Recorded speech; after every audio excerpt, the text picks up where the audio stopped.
بسم الله الرحمن الرحيم. ويا قوم ما لي أدعوكم إلى النجاة وتدعونني إلى النار، تدعونني لأكفر بالله وأشرك به ما ليس لي به علم وأنا أدعوكم إلى العزيز الغفار.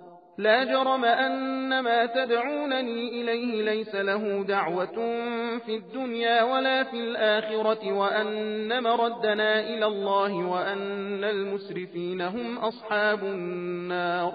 فستذكرون ما أقول لكم وأفوض أمري إلى الله، إن الله بصير بالعباد.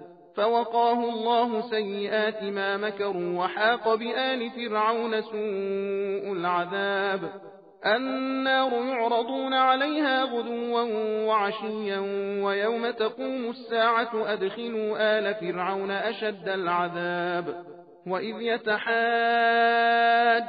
في النار فيقول الضعفاء للذين استكبروا إنا كنا لكم تبعا فهل أنتم مغنون عنا نصيبا من النار.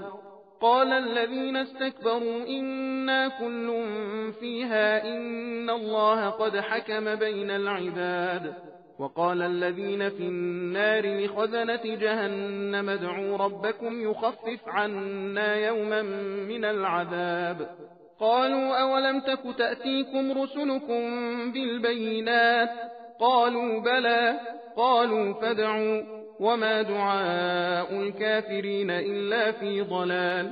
إنا لننصر رسلنا والذين آمنوا في الحياة الدنيا ويوم يقوم الأشهاد، يوم لا ينفع الظالمين معذرتهم ولهم اللعنة ولهم سوء الدار. ولقد آتينا موسى الهدى وأورثنا بني إسرائيل الكتاب هدى وذكرى لأولي الألباب. فاصبر إن وعد الله حق واستغفر لذنبك وسبح بحمد ربك بالعشي والإبكار. إن الذين يجادلون في آيات الله بغير سلطان أتاهم إن في صدورهم إلا كبر ما هم ببالغيه فاستعذ بالله إنه هو السميع البصير. لخلق السماوات والأرض أكبر من خلق الناس ولكن أكثر الناس لا يعلمون.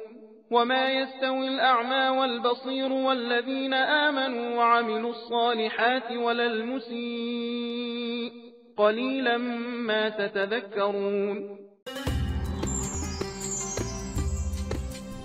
सबील कुरान हिदायत का रास्ता।